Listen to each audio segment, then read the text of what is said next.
Let's go mga mami! I-share ko na ito, Gorgeous Glow Pink Lip Serum. Ayan, naghanap talaga ako sa market, mami, ng serum para sa lips ko kasi ayoko kasi siyang magmukhang pulang-pula ang lips ko, 'di ba?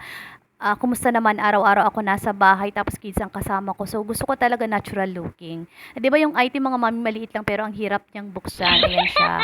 Actually, ginawa ko yung review na to mga mami. Almost a week ko na siyang ginamit. So, talagang maganda siya for me. It works for me. O, 'di ba? Ang ganda ng kanyang item. Cute lang siya. Literal na pink. Ayan, Gorgeous Glow Pink Lip Serum. Actually, bago ko 'to mga mami binili talagang tiningnan ko muna yung kanyang ingredients, 'di ba? Product literature, basahin natin muna. Ayan po ang ginawa ko. So ayan mga mami, buksan natin ang item o 'di ba ganyan siya. Makikita niyo yung texture, yung oil content talaga ng kanyang ingredients. Nandyan siya mga mami, napaka-light niya. So actually, na-curious ako dito kasi may kakaiba siyang ingredients. Meron siyang authentic crystals, meron siyang rose quartz, amethyst at saka citrine. O 'di ba mga happy stone po 'yan mga mami.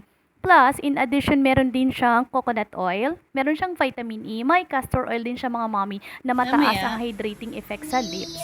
O ayan, walang filter ang lola mo. Na curious, message ka. excited, ayan, nilagay na agad sa lips. I'm putting this O, lipstick, 'di ba ang cute niya mga Kuya, ang mami, ganda niya. natural po siya for me. So, since iba-iba yung Ganda, skin oh. type Konti lang natin, yan. for me, ayan po siya.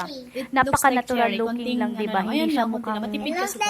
hindi siya mukhang may tint ang Super lips tipid. natin. Tingnan At si saka Mami, oh. Look, may Mami, oh. hydrating effect talaga No siya. filter.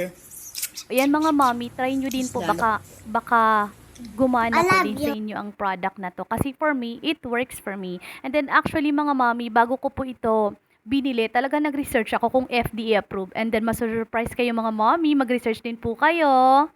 Ayan, shop moderately, shop responsibly.